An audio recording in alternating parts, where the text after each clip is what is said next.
and welcome to episode 2 of Coffee with Jesus. God is in the details. Are you a worrier? I am. I tend to worry and fret over every little detail, to the point where I can't take it anymore, and then I throw up my hands and say, God, help! And He always does help. But there have been a few times where I've tried a different tact. You see, God tells us not to worry. He tells us to leave the details to Him. Jesus tells us in Luke 12:22 through 26, Therefore I tell you, do not worry about your life, what you will eat, or your body, what you will wear. Life is more than food, and the body more than clothes. Consider the ravens. They do not sow or reap. They have no storeroom or barn, yet God feeds them. And how much more valuable you are than birds. Who of you by worrying can add a single hour to his life? Since you cannot do this very little thing, why do you worry about the rest? In a typical situation, I worry about everything that can go wrong. And then I wait, and then I say, God, can you help me with this one little thing? And He helps me. And then I wait again, and something else goes wrong. And I say, God, can you help me with this little thing? And He helps me. Well, when I was leaving the Navy the second time, I decided to try something different. I was due to fly to Houston from Japan. So I thought I would try a little experiment. Rather than fret over every little detail and praying for help as every little problem arose, I told God this time I would trust Him to be in control, and I would ask Him to be in all of the details for the entire trip. If any problems came up during the trip, I would not fret or get anxious. I would simply trust Him. There was plenty that could go wrong along the way. Bags could get lost, customs issues, flight delays. I had about 5 different layovers. I could miss any one of them. I left Yokosuka, Japan by bus and headed to Yokohama, which was about an hour's drive. From there, I got on a plane and I flew from Misawa to Anchorage, Alaska. From there, I flew to Seattle, and then to Phoenix, and then finally, from Phoenix to Houston. As you can see, lots of stops, lots of layovers, a lot of potential for things to go really wrong. Not only did things not go wrong, they went smoother than I ever could have imagined. It was a very long trip. It took about 37 hours from when I left the Navy base to when I landed in Houston. I probably hung out in terminals waiting for my connecting flights about as much time as I was actually in the air flying. However, in the end, I met up with my family in Houston at the airport, and all of my bags arrived with me as well. A few years later, I was getting ready to leave for another deployment to Afghanistan. This time, I was working as a government civilian, and once again, I was looking at all of the things that could go wrong. I decided that before I even left home, I would take the same approach as I did in Japan.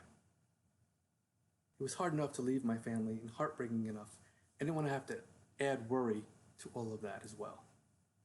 So, before I left home and before saying the heart-wrenching goodbyes, I asked God to be in control again, from when I left my house to when I got back into Afghanistan. And not just for the flight and the traveling, but for the training as well. The only direction I'd received from the base was to go to the USO and ask about a shuttle. That was it. That was all they told me. They said, when you land, go to the USO, ask about a shuttle. Okay. But I was trusting God for the whole thing. So I left home. I flew to Indianapolis, Indiana. Went to the USO. And the gentleman there knew exactly what I was talking about. He told me when the shuttle would arrive. Told me what door to be at. So, first detail, done. Check. Next up was my concern about actually arriving. There had been a little bit of a mix-up with the paperwork, and I was getting there a little later than I had thought. And by this point, I'll be honest, I had learned not to trust the government very much. But sure enough, I got there, I arrived, my name was on the list, they even had a bed for me. It was in an open bay barracks with 30 of my closest friends. But it gets better. The next morning I received a phone call. They had a private room for me with internet. So not only were they expecting me and waiting for me, things once again had worked out better than I had thought they would. Concern number 2, check and exceeded. The training itself was another area that so much could go wrong. There was so much to do in that short week. Medical, immunizations, dental, legal, finance, IDs, personnel, gear issues, and not to mention all of the briefs and training that had to go along with all of that. They packed a lot into that first week. The first day was our medical review.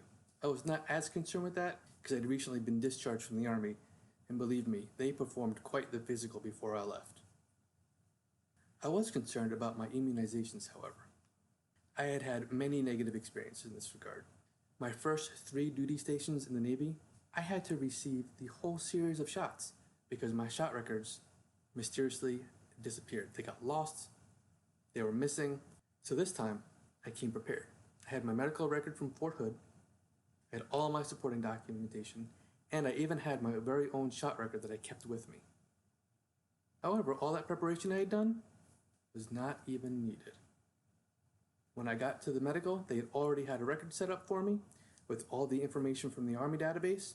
Everything was up to date, and everything was taken care of that day.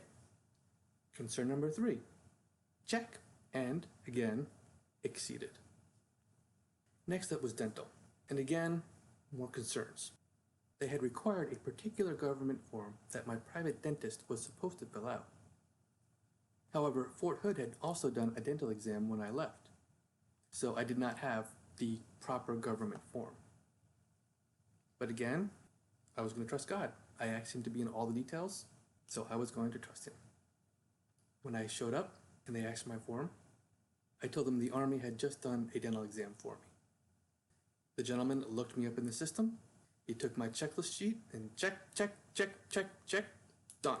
I was done in the dental in all of 5 minutes. Concern number 4, check, and again, exceeded. Are y'all seeing a pattern here? By trusting God to be in the details, he not only took care of all the details, a lot of times he exceeded my expectations. All of the administrative stuff, all of the legal stuff, everything had gone so much smoother than I had expected. The last time I had gone through that process, it was long, drawn out, lots of standing around, lots of waiting. This time, it was quick, smooth, and over before I knew it. My last main concern, at least here at the base, was with gear issue. The first time I deployed to Afghanistan, I went to the Central Issue Facility, and they wanted to give me a whole bunch of gear that I'd already had, and this seemed to be non-negotiable. I did not have room for it all. We were limited by our bags and by our weight. And honestly, I'm not sure I would have made the weight allowances with having 2 sets of a lot of the gear. I went back and forth with the Central Issue Facility. Finally, after a lot of arguing with the guy, he said, fine, we'll just do it like this. Now, when I left Afghanistan, I left a lot of my gear behind because I knew I was going to be returning. So I was worried when I got to the Central Issue Facility for my second tour that I was going to have the same experience as I did when I was in the Army. Well, I got to the Central Issue Facility and they asked all of us who already had the gear. Those of us who had gear were sent to another building where they looked up our records. My record showed I had everything, except for about a few minor items that I really can't get into that I had to turn in. So they printed out the form there. I got those few minor items back, and I was done. They gave me just what I needed, nothing I didn't. They didn't get snippy with me. They didn't try to argue with me. It was very smooth. I got through the training. I got my gear issued, got through medical, dental, all the administrative and legal stuff. Everything not only went smoothly, it all went better than I could have expected. At this stage, I got to the really big concern, leaving the base in Indiana and arriving in theater with all my gear. By this point, though, I was starting to notice the pattern, and I wasn't as concerned. After all, before I left home, I asked God to be in all the details from when I left home to when I got to Afghanistan. Up to this point, he had been in the details, of everything.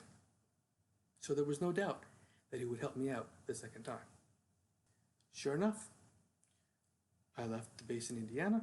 We took our charter flight overseas.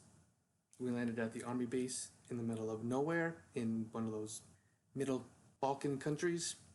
All my gear was there. They put us on our next flight to Bagram. All my gear was there. There were even people waiting for me to pick me up and bring me where I needed to go. I got checked in Afghanistan. I got my quarters in Afghanistan. I had all my gear with me.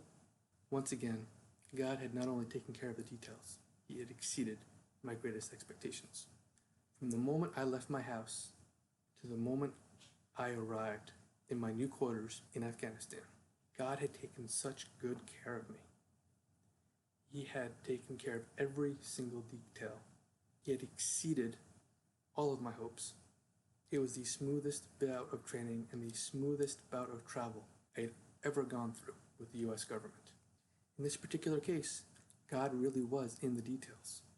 And I learned, instead of worrying about something, instead of waiting, worrying, waiting, and then going to God in help, instead of worrying and waiting, and then simply asking God to help for that one particular situation, I could go to God in the beginning and say, God, here's my situation. Will you please be in the details?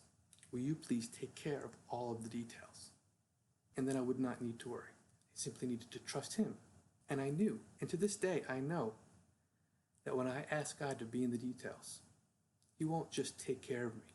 He won't just meet the details. He will exceed my expectations. This does not mean that every day life is a bowl of ice cream. I have hard days, I have good days, I have bad days, but through it all, I know that God is in the details. And when times are tough, I know that God is right there with me. I know that God is going to get me through. And I know eventually I'm going to get back to the day of ice cream. Because God really is in the details. Thank you for listening to the second episode of Coffee with Jesus. Some of you may be a little confused by the way I kept switching between Army and Navy. So I thought I would just take a quick moment to explain that I joined the Navy first. I was commissioned as an ensign in the U.S. Navy. I did 2 tours of active duty with a tour in the reserves in between. After my second tour of active duty with the Navy, I joined the National Guard. From there, I was activated with the U.S. Army for my first tour in Afghanistan.